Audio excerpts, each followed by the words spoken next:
Hello my dear friends, welcome back to my channel. आज हम इस वीडियो में करेंगे रिमेनिंग पोर्शन जो हमारा पेनल्टीज़ में रह रहा है कि भाई हम पेनल्टीज़ कौन कौन से केस में लगा सकते हैं, कैसे कौन कौन सी ऐसी बातें होती है जो फुलफिल नहीं की जाती तो पेनल्टीज़ लगाई जाती हैं। अब जो रिमेनिंग वीडियोज़ रह रही हैं, मतलब जो रिमेनिंग पार्ट रह रहा है मैं वो इस वीडियो में आपको करा दूंगी रिमेनिंग पोर्शन जो है। एंड जो पहले के पॉइंट्स हैं, जैसे ये 11A से करेंगे आज हम इस वीडियो में। जो पहले के 11 तक पॉइंट्स हैं वो मैं आपको उन वीडियोस का लिंक मैं आपके डिस्क्रिप्शन बॉक्स में डाल दूंगी, आप वहां से ले सकते हैं, देख सकते हैं। ठीक है। अब देखिए, हमारा आता है point number 11, penalties for failure to accept payment through prescribed mode under section 269 SU। देखिए, मैंने आपको पहले वीडियोस में बता रखा है, अगर आप इन सेक्शंस को अच्छे से एकदम प्रॉपर याद रख सकते हैं तो ही लिखें, अदरवाइज आपको सेक्शन लिखने की ज़रूरत नहीं है। आप इतना भी लिख सकते हैं, बस इतना, penalties for failure to accept payment through prescribed mode, that is enough. ये अगर आप ये लिख रहे हैं ना अंडर सेक्शन दिस, तो आपको ये प्रॉपर पता होना चाहिए भाई 269 SU ही है। अगर आप US भी कर देंगे तो आपका वो गलत हो जाएगा। तो इसलिए जो बच्चा अच्छे से एकदम प्रॉपर तरीके से याद रख सकता है सेक्शन वही याद करे, अदरवाइज कोई ज़रूरी नहीं है, कोई मार्क्स नहीं कटेंगे और ना ही कोई आपको एक्स्ट्रा मार्क्स मिलेंगे सेक्शन लिखने के। ठीक है। तो देखिए, अब इसमें क्या लिखा है, penalties for failure to accept payment through prescribe mode. हमें हमारे पास जो प्रिस्क्राइब मोड है, जैसे इलेक्ट्रॉनिक मीडियम से आजकल हमारे पास क्या है, पेटीएम है, गूगल पे है, बहुत सारे ऐसे हमारे पास ऐप्स हैं जिनके थ्रू हम क्या कर सकते हैं, ट्रांजेक्शन्स को अवेल कर सकते हैं, ट्रांजेक्शन्स कर सकते हैं। भाई हमें कैश की ज़रूरत नहीं पड़ती, हम क्या करते हैं, direct bank to bank transfer कर देते हैं पैसों को। तो इनके थ्रू ना करके पेमेंट्स किसी अनदर फॉर्म में क्या गया है तो भी उसमें उसके लिए क्या होती है, पेनल्टी पे करनी पड़ती है। कितनी होती है वो, सम ऑफ 5000 रुपीज़ होती है। देखिए, एक्सप्लेनेशन में देखते हैं हम क्या लिखा है। If a person who is required to provide facility for accepting payment through the prescribed electronic mode of payment referred in section 269 SU fails to provide such facility, he shall be liable to pay by way of penalty। अगर जो electronic mode of payment prescribe किया गया है, जितने भी mode 269 SU में बताए गए हैं उनके थ्रू नहीं की जाती पेमेंट्स की ट्रांजेक्शन, तो क्या होता है, पेनल्टीज लगती हैं। और पेनल्टी कितनी होती है, sum of 5000 rupees for every day during which such failure continues. भाई 5000 रुपये लगने एक दिन के लगने स्टार्ट होते हैं और तब तक लगते रहते हैं जब तक वो फेलियर सही नहीं कर दिया जाता, उसको सोल्व नहीं कर दिया जाता। जब तक वो कंटिन्यूस रहता है वो फेलियर, तब तक वो पेनल्टी भी लगती रहती है। However penalty shall not be impossible if the person proves that there were good and sufficient reason for such failure. ये जो पेनल्टी होती है तब नहीं लगती, मान लीजिए कोई ऐसा केस हो गया या कोई ऐसी बात हो गई जिस वजह से वो क्या कर दे, प्रूव कर देता है कि भाई मुझे ये सिचुएशन थी, इस वजह से जो 269 SU में हमें दिए हुए हैं इंस्ट्रक्शंस, उस मोड में मैं पैसे नहीं दे पाया था, भाई मेरे पास तो ये रीज़न है, इस बात का स्पेसिफिक रीज़न होता है, तो फिर पेनल्टी इम्पोज नहीं की जाती है। Such penalty shall be impose by the joint commissioner. जो जॉइंट कमिश्नर होता है हमारा, वही इनको मतलब ये पेनल्टीज को अप्लाई करता है, पेनल्टी लगाता है। ठीक है। इसके बाद आता है हमारे पास next point, failure to repay loan or deposit by cheque or draft etcetera. अगर कोई पर्सन क्या करता है, फेल हो जाता है लोन को रीपे करने में, या फिर कोई डिपॉजिट्स हैं जो वो क्या नहीं करता, चेक और ड्राफ्ट के द्वारा नहीं करता, तो क्या होता है, उसके ऊपर पेनल्टी इम्पोज की जाती है। देखिए, इसमें बताया मैं, if a person repay any loan or deposit or specified some of ₹20,000 और मोर विदाउट एनी अकाउंट पे चेक। ठीक है। क्या लिखा है, अगर एक पर्सन है वो क्या करता है, रीपे कर देता है और लोन को डिपॉजिटेड सम ऑफ 20,000 है या उससे ज़्यादा है, विदाउट एनी चेक, कोई चेक नहीं है, कोई अकाउंट नहीं खोल रखा, अकाउंट पे चेक नहीं है, या फिर कोई ड्राफ्ट नहीं है, और वो यूज़ भी नहीं करता, कोई इलेक्ट्रॉनिक सिस्टम है, तो उसको क्या जो बैंक के द्वारा इलेक्ट्रॉनिक सिस्टम बनाए गए हैं उनके, ही shall be liable to pay by way of penalty. उसको क्या करना पड़ेगा, पेनल्टी पे करनी पड़ेगी। A sum equal to the amount of the loan or deposit or specified sum so repaid. तो उसको कितना पैसा देना होगा, अमाउंट ऑफ लोन जो है जो डिपॉजिट करवाई गई है उसको क्या करना पड़ेगा, रीपेड करना पड़ेगा। आई होप आपको ये दोनों पॉइंट समझ में आ गए होंगे।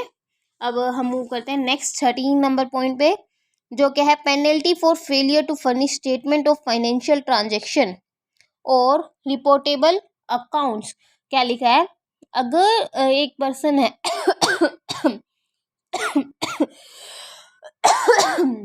सॉरी, देखिए अगर एक पर्सन है वो फर्निश नहीं कर पाता उसकी स्टेटमेंट, क्या कि जो फाइल्स हैं, कहने का मतलब है कि भी जो फाइल्स हैं वो सबमिट नहीं कर पाता टाइम पीरियड के अकॉर्डिंग, तो भी उसको क्या होता है, पेनल्टीज पे करनी पड़ती हैं।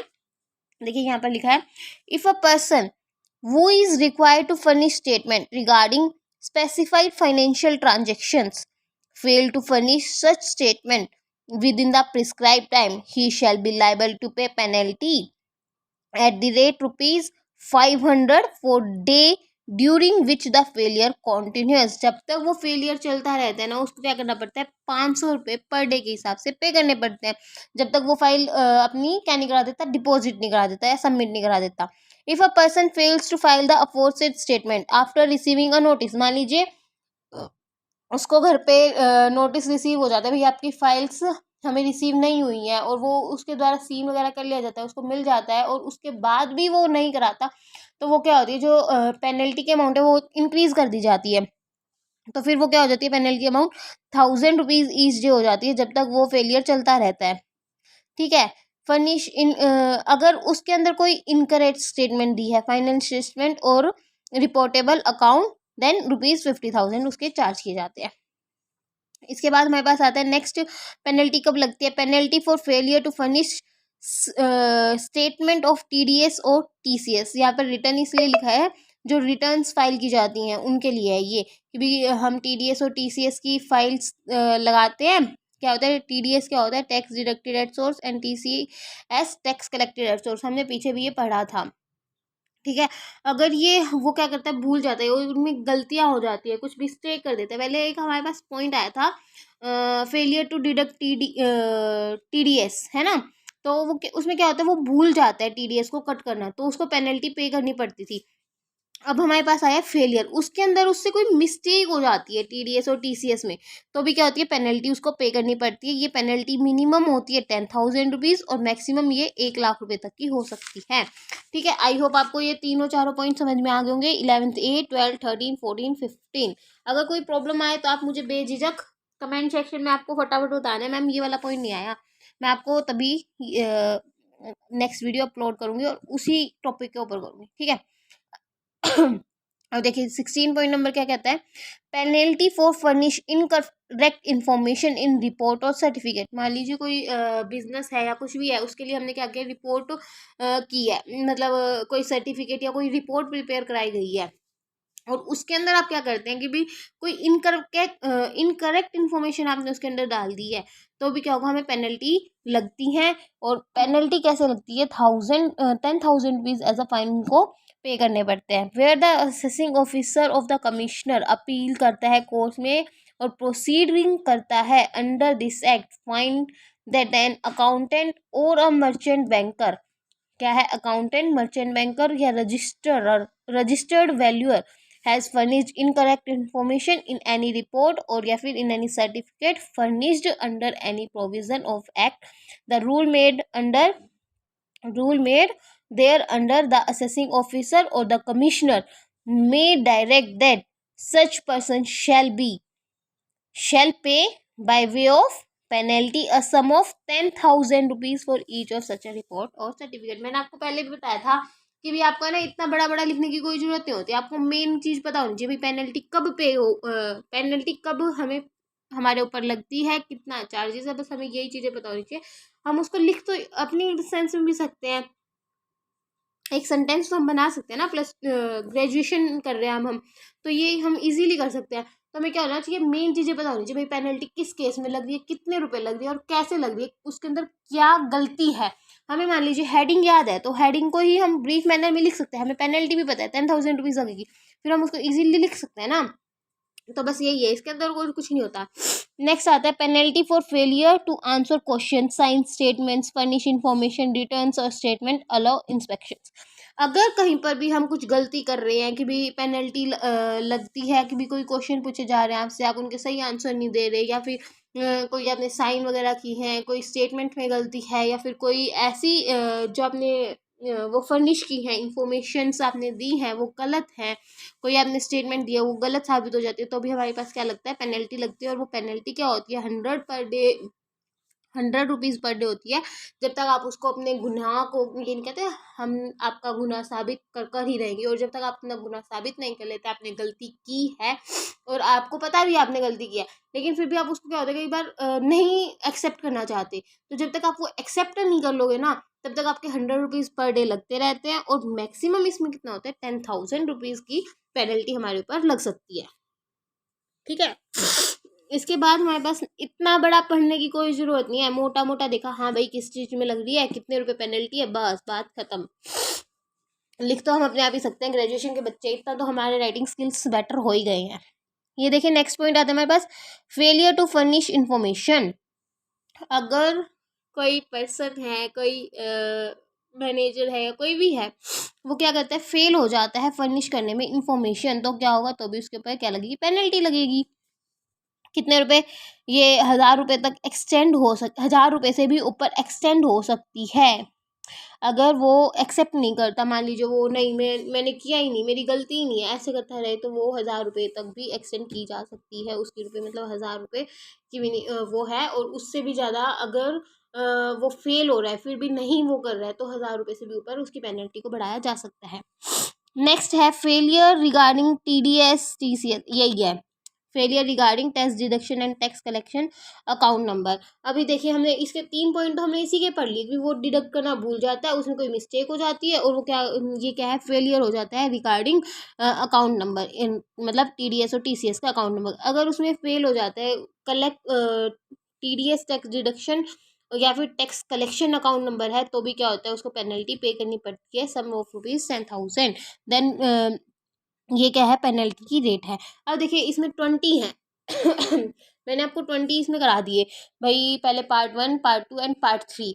ठीक है, तो तीनों में टोटल करा के हमने पेनल्टीज 20 केसेस में पढ़ ली, हमारे पास पेनल्टी किन किन केसेस में लग सकती है, और इनके भी ABCD पार्ट दे रखे हैं, तो बहुत सारे पार्ट्स हो गए। पेपर में आपका क्वेश्चन आ गया 16 मार्क्स का, तो आप मान लीजिए एक नंबर का एक भी लिख के आए तो आप 16 लिख दो। इसमें से देखिए हमारे 1 2 3 4 4 तो TDS और TCS के हो गए हमारे पास, और भी बहुत इजी इजी हैं, वो फर्निश करना भूल जाता है इन्फॉर्मेशंस को, कोई क्वेश्चंस के आंसर नहीं दे पाता, या फिर हमारे पास क्या था, और हमने पढ़ा था प्रिस्क्राइब मोड में उसने पेमेंट नहीं की, लोन वगैरह नहीं दे पाता वो सही टाइम पे, और या फिर पेनल्टी हो जाती है, वो फर्निश नहीं कर पा रहा स्टेटमेंट्स को, 2 लाख से ऊपर की वो पेमेंट कर देता है। तो ये क्या है, बहुत इजी इजी से पॉइंट्स है, और स्टार्टिंग में तो हमने देखा था एकदम इजी इजी पॉइंट है, तो आप 16 भी याद कर लेते हो तो आपके लिए इनफ है, आई थिंक सो, क्योंकि आप देखिए पेनल्टीज का मीनिंग लिखेंगे, फिर उसके टाइप्स लिखेंगे, हाँ पेनल्टी किस किस किस में लग सकती है, तो आप 16 मार्क्स का क्वेश्चन ईजिली बना सकते हैं। और मैं आपको फिर से बता रही हूँ, ये चैप्टर एग्जाम के पॉइंट ऑफ व्यू से बहुत इंपॉर्टेंट है, तो इसको स्किप ना करें, ईजी भी है और इम्पोर्टेंट भी है। ठीक है, और अगर आपको इनमें अभी भी कोई प्रॉब्लम आ रही है तो आप मुझे कमेंट सेक्शन में ज़रूर बताएं। वीडियो अच्छी लगी हो तो लाइक शेयर करना ना भूलें, और चैनल को प्लीज़ सब्सक्राइब करें। और अगर ऐसा कोई टॉपिक है आप चाहते हैं ये वाला टॉपिक हो जाए, तो आप मुझे कमेंट सेक्शन में बता सकते हैं। Thank you so much, bye bye.